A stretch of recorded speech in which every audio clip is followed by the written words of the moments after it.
Gemeente, kom ons lees vanmôre saam weer uit die woord van die Here.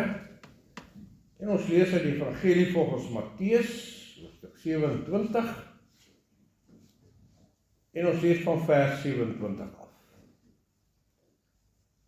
Toe die soldate van die prokurator vir Jesus na die Praetorium, dis nou maar die paleis, saamgeneem, en die hele kohort soldate het hom byeengebring.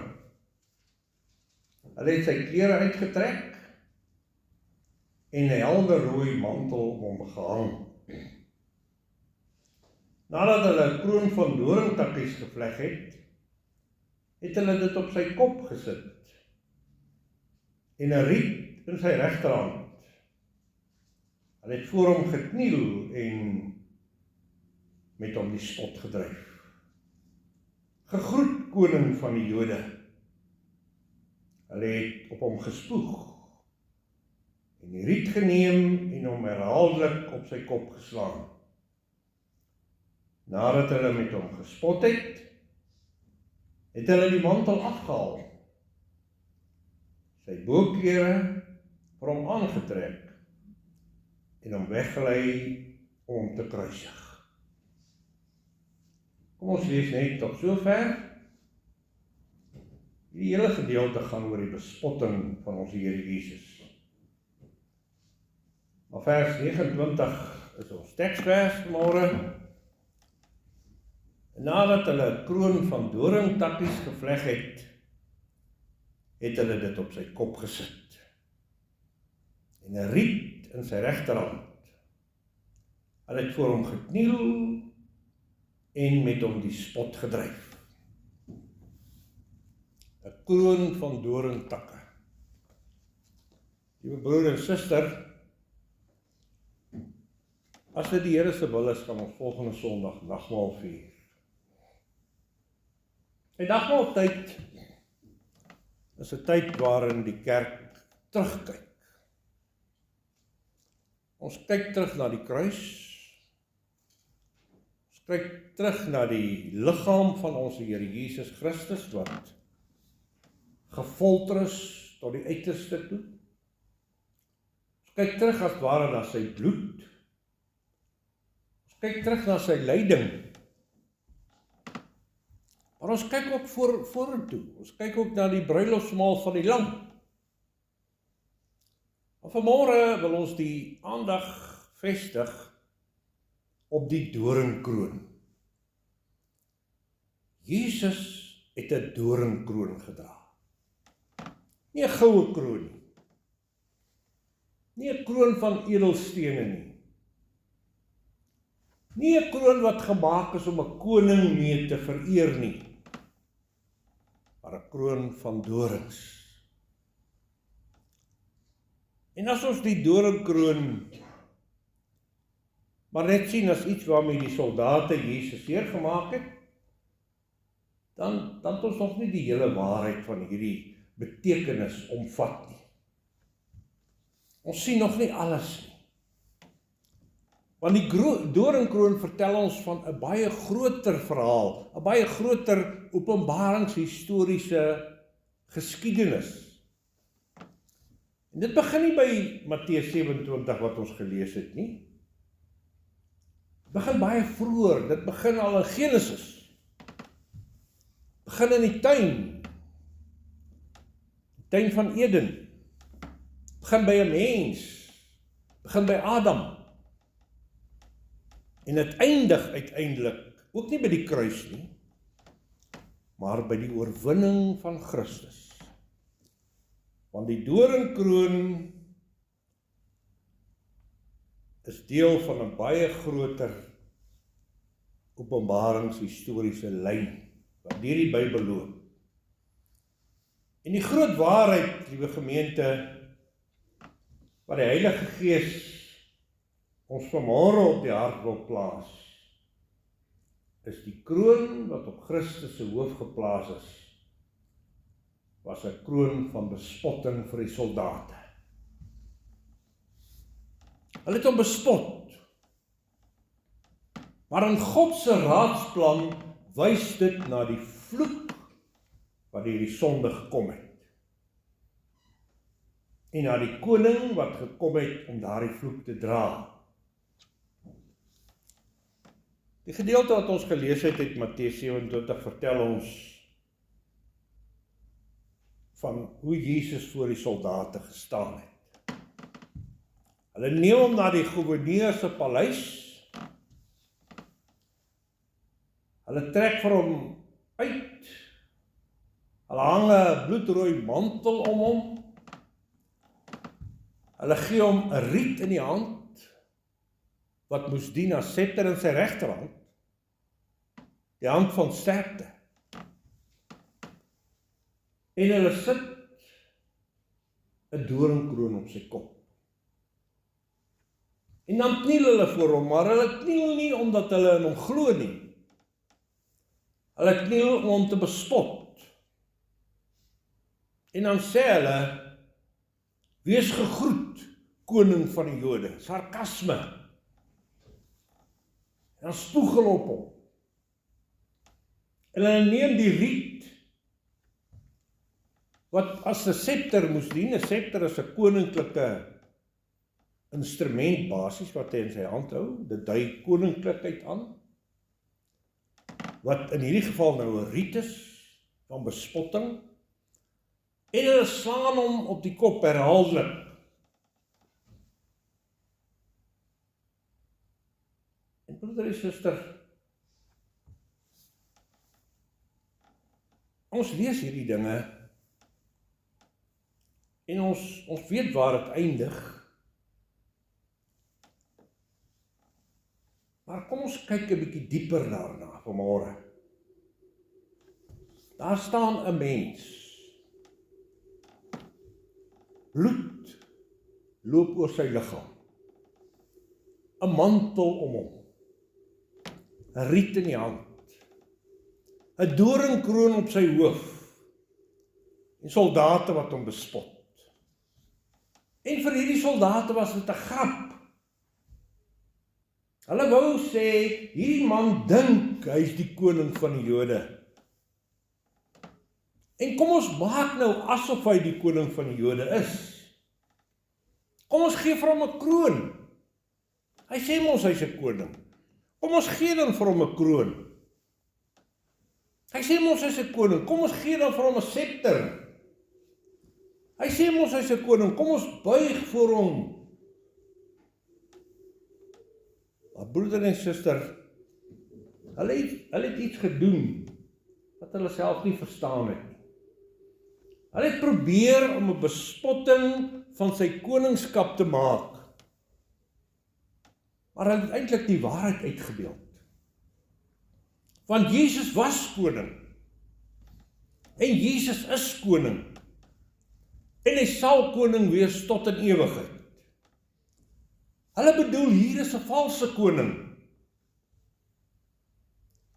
Maar die evangelie sê, hier staan die ware koning. Hulle bedoel hy het geen mag nie. Maar hy sê, ek het alle mag in die hemel en op die aarde. Hy is die een aan wie alle mag behoort. En hulle bedoel, hy is verslaan. Maar hy is besig om die grootste oorwinning in die geskiedenis van hierdie wêreld te behaal. Hulle bedoel, hy is verneder. Maar God gebruik in sy almag hierdie vernedering om die weg van verlossing vir my en jou oop te maak. Hier begin ons nou iets raak sien. Die evangelie is vol van sogenaamde omgekeerde koningskap. Die wêreld dink koningskap beteken mag. As jy 'n koning het, dan het jy mag. As jy 'n koning is, dan het jy rykdom. As jy koning is, dan het jy eer, dan het jy beheer, dan het jy 'n paleis, dan het jy 'n goue kroon. 'n Kroon met edelstene. As jy 'n koning is, sit jy op 'n troon. Maar Jesus wys vir ons ware koningskap is inderdaad selfopoffering. Ware koningskap is lyding. Ware koningskap is gehoorsaamheid. En uiteindelik ware koningskap is die kruis. En nou kom ons by die vraag wat ons moet beantwoord. Waarom 'n doringkroon? Waarom nie maar 'n gewone kroon nie? Waarom het die soldate juis dorings gebruik? Doringtakkies gaan pluk met dorings in en dit in die vorm van 'n kroon gevleg en dit op sy kop gesit. Die Bybel gee vir ons die sleutel op hierdie antwoord. En dan moet ons teruggaan. Nie na Matteus se evangelie nie, nie na Golgotha nie, ons moet teruggaan na Genesis 3. Want voordat daar 'n doringkroon op Jesus se hoof is, was daar reeds dorings in die Bybel. Genesis 3 vers 17 en 18. Daar lees ons: vervloek is die aarde om jou ontwil. Dorings en distels sal dit vir jou voortbring. Dorings. Dit is die oordeel van God, omdat die mens ongehoorsaam was. En daar is die oorsprong van hierdie doringkroon. Adam, die eerste mensepaar, het sy vrou Eva het gesondig. Die mens het God se woord verwerp. Die mens het God nie vertrou nie. Die mens het geluister na die invluistering van Satan. Die mens wou self bepaal. Hulle het geglo wat die duiwel vir hulle sê. Hulle het nie geglo wat God aan hulle beloof het nie. Die mens wou self besluite neem. Die mens wou nie langer onder God se heerskappy leef nie. En die gevolge daarvan was die vloek wat uitgespreek is. Die skepping word gebreek. Die aarde word vervloek. Die mens sal van nou af met moeite werk. Hy sal sweet. Hy sal pyn ervaar. Hy sal sterf. Tussen al hierdie dinge staan daar dorings. Jou pad is nie met rose uitgelê nie, maar met dorings.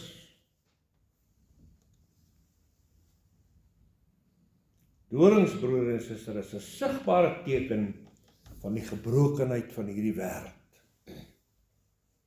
Waar daar dorings is daar herinnering, iets is nie soos dit bedoel was om te wees nie.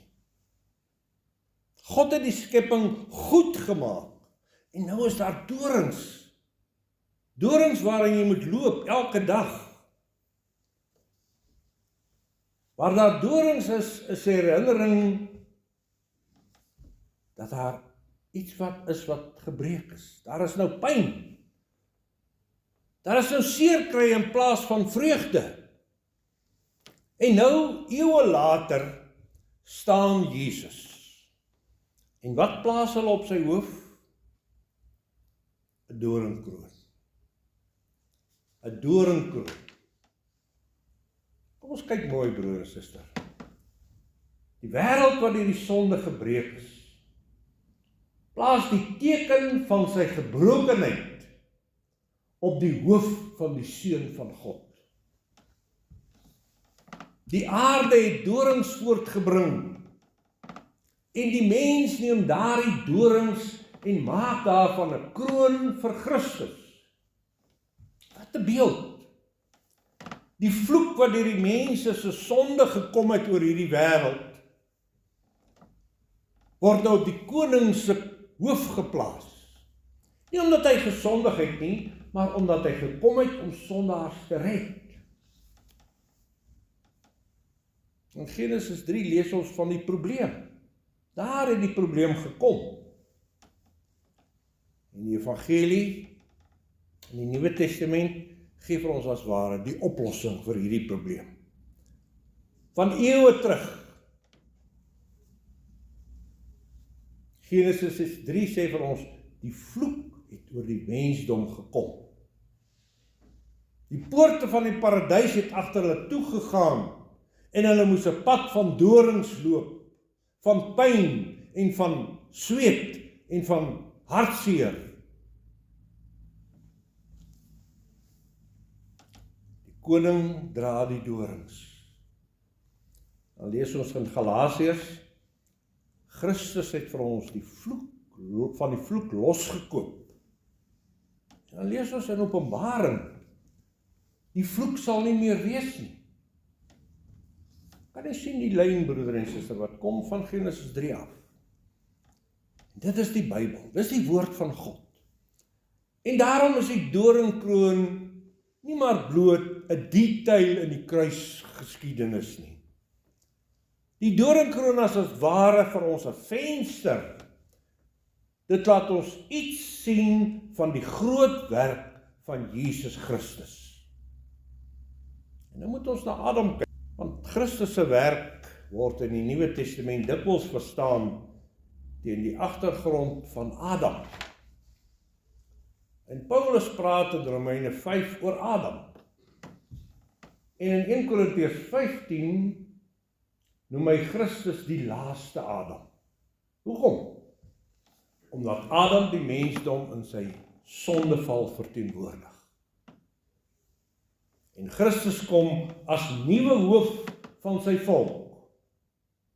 As nuwe verbondshoof. Kom ons kyk na die kontras, broeder en suster. Adam is in 'n tuin. Jesus is ook in 'n tuin. Die tuin van Getsemane. En later die tuin graf. Adam word versoek deur die Satan. Jesus word ook versoek deur die Satan. Adam gee toe, hy luister. Kom ons eet van hierdie verbode vrug, wat sy vrou Eva vir hom gegee het. Hy gee toe, as verbondshoof.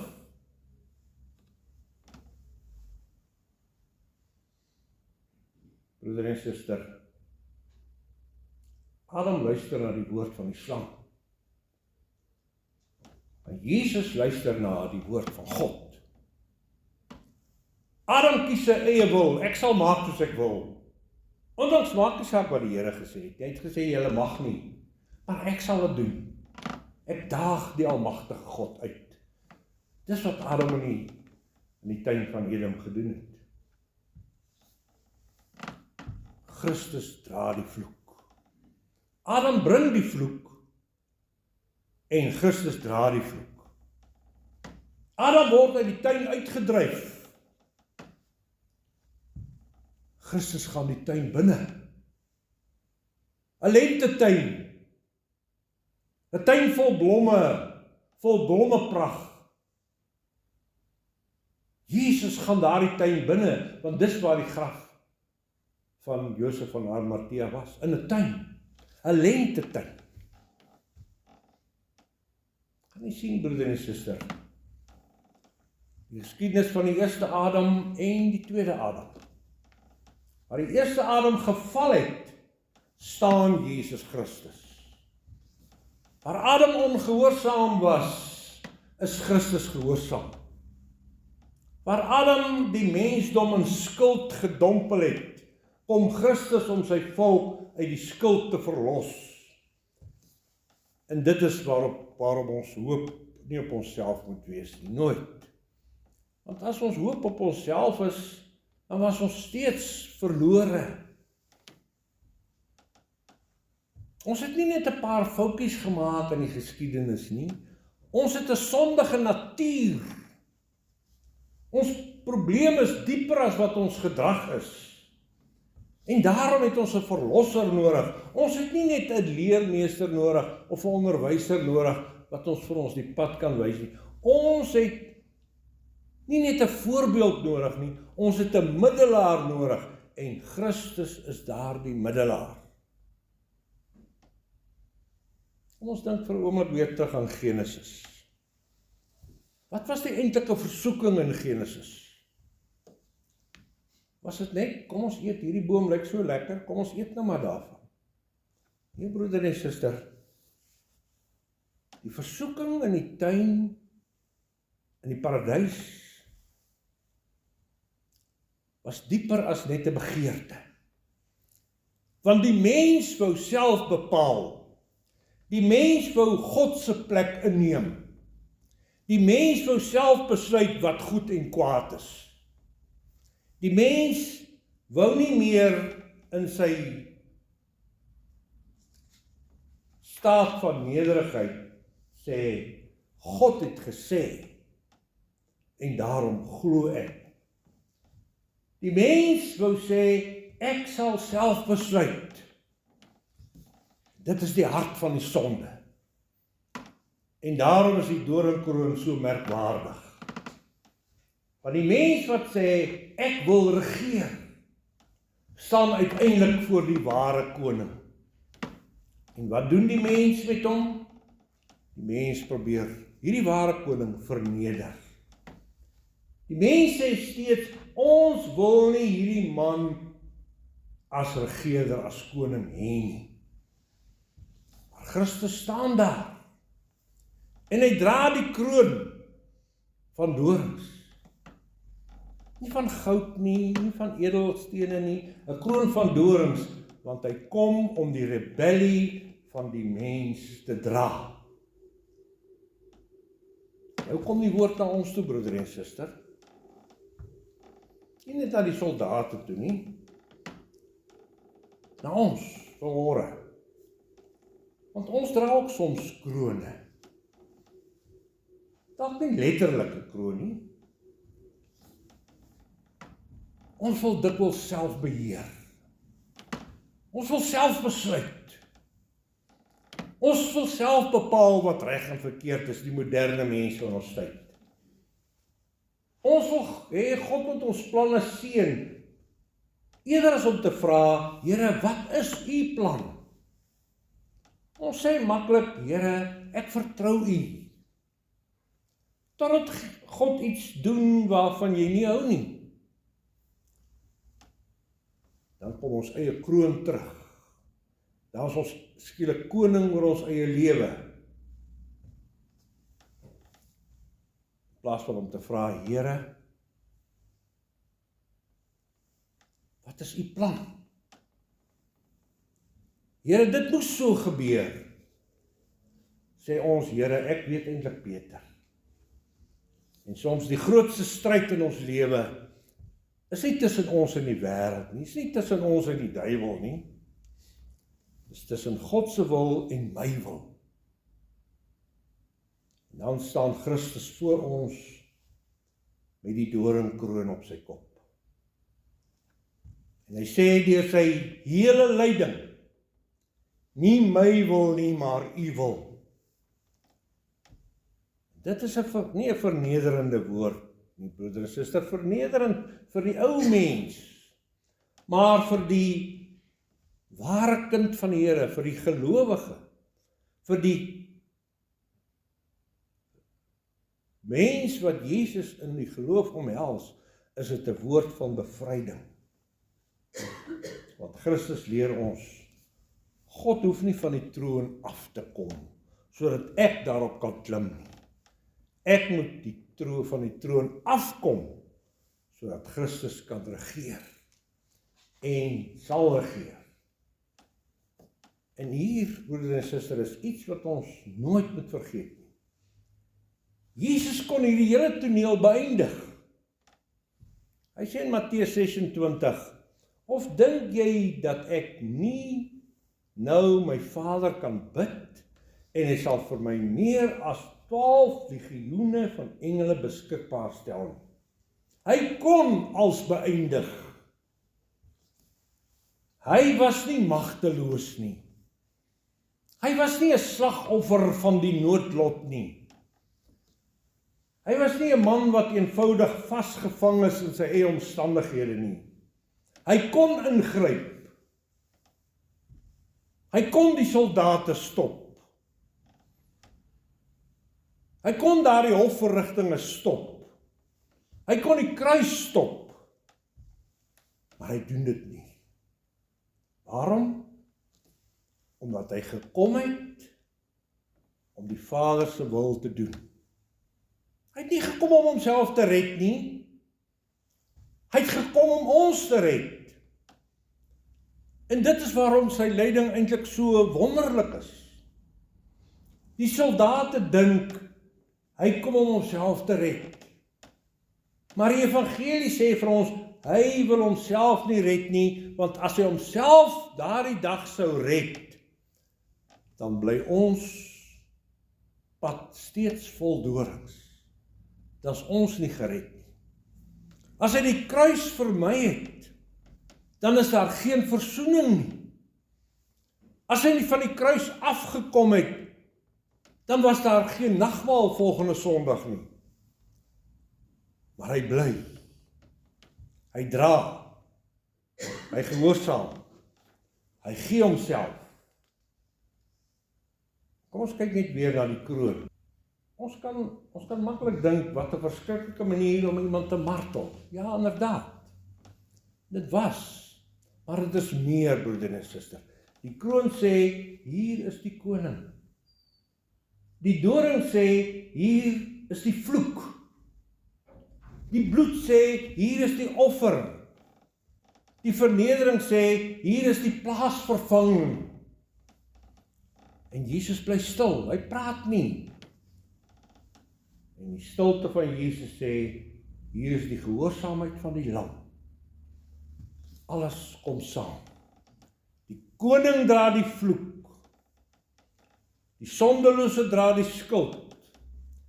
Die regverdige word behandel asof hy skuldig is. Sodat die skuldiges deur God geregverdig kan word. En dit is waarom die kruis nooit net 'n simbool van hartseer is nie, broeder en suster. Dit is die plek waar God se geregtigheid en God se genade mekaar ontmoet. God maak nie asof die sonde nie bestaan nie. God neem sonde ernstig, so ernstig dat Christus die oordeel moes dra. Maar God se genade is so groot dat hy sy seun gegee het. En dan vra die nagmaal dat ons sal onthou. Jesus sê, doen dit tot my gedagtenis. Maar wat moet ons onthou? Nie net dat Jesus gesterf het nie. Ons moet ook onthou waarom hy gesterf het. Ons moet onthou wie hy is. Ons moet onthou wat sonde gekos het. Ons moet onthou wat genade gekos het. Ons moet onthou dat ons nie onsself kan red nie. Ons moet onthou dat Christus ons enigste hoop is. Wanneer ons die brood sien, moet ons dink aan sy liggaam. Wanneer ons die beker sien, moet ons dink aan sy bloed. En wanneer ons aan die kruis dink, moet ons ook aan die kroon dink. Want voordat daar 'n kruis op Golgotha was daar dorings op sy kop. Dorings op die kop van die koning. En daarom, broeder en suster, moet ons onsself ondersoek. Maar selfondersoek beteken nie, kom ek kyk of ek goed genoeg is nie. Kom ek kyk of ek dit verdien nie. Want niemand is goed genoeg nie. Selfondersoek beteken, kom ek kyk eerlik na myself en ek erken my sonde, ek erken my afhanklikheid en ek erken my behoefte aan Christus. Die vraag is nie, is jy perfek nie? Die vraag is, vertrou ek op Jesus Christus? Bely ek my sonde? Verlang ek daarna om Christus te gehoorsaam? Is ek bereid om my eie kroon neer te sit? Want jy kan nie die nagmaal gebruik terwyl jy sê, ek dra die kroon nie. Ek is die belangrike nie. Broeder en suster, Galasiërs 3 vers 13, lees ons, Christus het ons losgekoop van die vloek van die wet, deur vir ons 'n vloek te word. Daar is die hart van hierdie hele boodskap. Die vloek, Christus, die kruis, die verlossing. Die vloek het gekom deur die sonde. Christus het gekom onder die oordeel van die sonde. Die oordeel van die sonde. Nie omdat hy sondig is nie, maar omdat hy sy volk verteenwoordig. Hy dra, hy neem, hy betaal. En ons ontvang, dit is genade. Kom ons loop net een keer, vinnig. Die pad van Eden, die tuin van Eden, na Golgotha. Die mens is goed geskape. Die mens ontvang 'n roeping, maar die mens val. Die mens rebelleer, die vloek kom, die dorings verskyn. Die mens word uit Eden verdryf, maar God gee belofte. Die geskiedenis beweeg voort, Abraham, Moses, Dawid, die profete, die beloftes van die koning wat kom, van die koning Messias wat kom, en dan Bethlehem. Die koning kom, maar hy kom nie soos die wêreld verwag het nie. Hy kom nederig, hy leef, hy leer, hy genees, hy verkondig die koninkryk, en dan kom die uur, Getsemane, nie my wil nie, Gabata, die oordeel, Matteus 27, die mantel, die riet, die bespotting, die kroon, die dorings, Golgotha, die kruis, die bloed, die dood, maar dan die graf. En dan die derde dag, die graf in die tuin is oop. Die koning leef, hy vaar op, hy regeer, hy kom weer. En wanneer die Bybel aan die einde kom, hier in Openbaring 22, die heel laaste hoofstuk van die Bybel, daar sê hy, en daar sal geen enkele vervloeking meer wees nie. Geen vloek meer nie, geen dood, geen trane, geen dorings, geen gebrokenheid. Waarom? Omdat die koning die vloek gedra het. Die koning het die vloek gedra. Liewe broeder en suster, dis die wonder. Dis die wonder van God se genade. En wanneer ons by die nagmaaltafel kom ons met nederige dankbaarheid. Ons kom nie om vir God te bewys hoe goed is ons nie. Ons kom omdat ons wys hoe groot is God se genade. Ons kom met berou.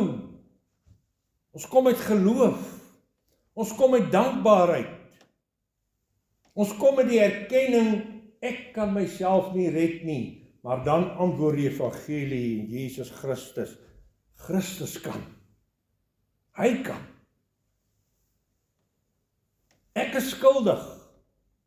Christus sê ek het betaal. Ons sê ek is swak. Christus sê my genade is vir jou genoeg.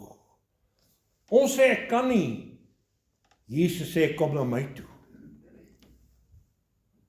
En dit is waarom ons na die tafel toe kom. Liewe gemeente, daar is baie krone in hierdie wêreld. Maar daar was nog nooit 'n kroon soos hierdie nie. 'n Kroon wat bedoel was om 'n koning te bespot, word die simbool van ewige redding vir jou en vir my.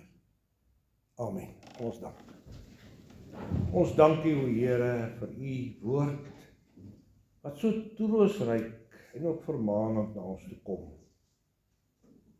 Seën hierdie woord verkondiging oor die wêreld heen en gee dat ons waarlik in nederige afhanklikheid van U sal leef en weet dat ons Here Jesus Christus nie van my en van U en van almal wat in hom glo verloders gemaak het nie. Ons is juis wenners omdat Jesus Christus vir ons lief is. en gee dat ons soos wenners sal optree in nederige afhanklikheid van U. Hoor ons gebed om Jesus naam. Amen.